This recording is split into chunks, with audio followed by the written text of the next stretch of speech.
So hey guys, welcome back to another video. Today's video is not going to be one of my regular vlog videos. So what I'm going to talk to you guys about today is how your credit score is calculated. Okay, so I am a credit repair specialist. I'm going to put my name somewhere down here on the screen. You probably appear in this corner, that corner, or somewhere down here, so you can go on Instagram and check me out over there.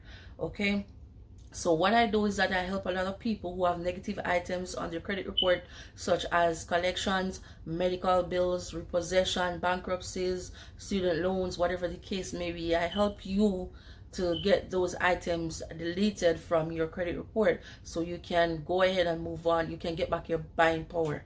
You understand me? Because a lot of times we all don't realize how important good credit is. Okay, because for everything that you do in today's world, in today's society, you need good credit. If you're going to get insurance, your credit will be run. You're going to move to a new apartment, your credit will be run. If you're going to apply for a mortgage, you're going to get a new home, your credit is going to be run. If you're tired of that old car and you're going to get a new car, these people are going to run your credit. For student loan, you're going to credit for whatever loan, whatever business loan, whatever loan you need. These people are going to run your credit. Okay, so today I'm just going to give you some information. I'm going to touch on 5 main factors that contributed to how your credit score is calculated. I'm going to give you them and I'm going to briefly explain those 5 factors. So number 1, and I'm telling you this, if this video is not for you, please leave it alone. Whoever need it, they will find the necessary information in it and they will react accordingly. Okay, so if it's not for you, please leave it alone. Okay, so I'm going to give you 5 factors on how your credit score is calculated. Number 1 is your payment history. Number 2 is how much you owe. Number 3, your length of credit history. Number 4, inquiries or new credit. And number 5, your mix of credit. So number 1, payment history. 35% of your credit score is based upon your payment history, how much you pay, what time you pay, if you have past due account, how much is past due on that account. So you want to make sure that when you have something like your car payment or your home payment, your mortgage or whatever payment is it, you want to make sure that you do an auto pay, so you don't have to be thinking, oh Lord Father, I can't remember when this payment is due, and you probably forget about it completely and you miss that payment. And I'm telling you, missed payment can drop your credit score to about 100 points. Okay, and you don't want that to happen. So the best thing is to make sure you always do an auto pay on your payment so that you don't miss payment, because this make up 35% of your credit score. I hope you all hear me correctly. Your payment history make up 35% of your current credit score. So please make sure all bills are being paid on time. Do an auto pay. I strongly believe in auto payment.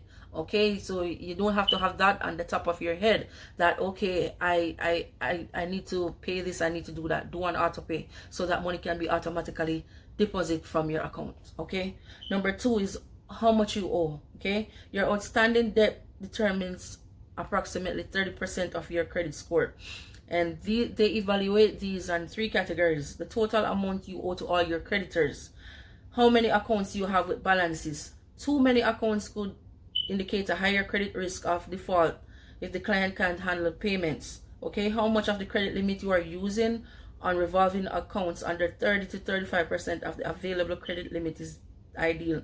Balance on installment loans. Low balances reflect a positive payment history. So guys, sometimes you have a credit card and you have $1,000, $2,000 on it. I'm just telling you, please make sure you keep that under 30% usage, because the higher you go, your credit score is going to drop. So please do not max out those credit cards, because it's going to drop your score beyond 150 points. And you don't want that. Okay, sometimes you have the credit card, okay, it's okay, I have this, I have that, so I could go ahead and use all the money of it on it. That is so bad for your credit score, because it's going to drop your credit score significantly. You understand me? And that's not good for you. So you want to make sure that you don't have too many open accounts, like 15, 20 open accounts, because they're going to look at it saying that you cannot manage to pay all those accounts on all those money on time, so you're going to be in default. So you don't want to have too much account open at the same time. keep credit card usage on the 30 to 35%. Okay, your length of credit history. 15% of your credit history is calculated by the length of your credit history. This category looks at how long your accounts have been open and the length of time since the last activity on account. A long credit history will maximize your credit score, although a short credit history with responsible use of credit is fine. Okay, in new inquiries or new credit, this could also be drop your score maybe 50 to 75 points down for new inquiries or hard inquiries on your credit. So you want to make sure that you be careful of not having too much new credit on your credit report. 10% of your credit score, this category will weigh the amount of new credit you have, and they will give you loans based on how much of this open account you have. So please be careful of those inquiries and new credit that you have on your credit report.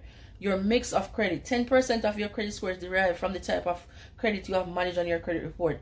This ideal model is to have a mortgage or car loan, credit cards reflecting positive payment history. This credit score is looking to see that you have obtained and used different types of credit responsible. That's what they call your mix of credit. When you have revolving loans and non-revolving loans and you're paying, everything is under one, everything is up to date and all of that, that's what they call a mix of credit. So guys, I don't know if this is going to help somebody, but I hope it does.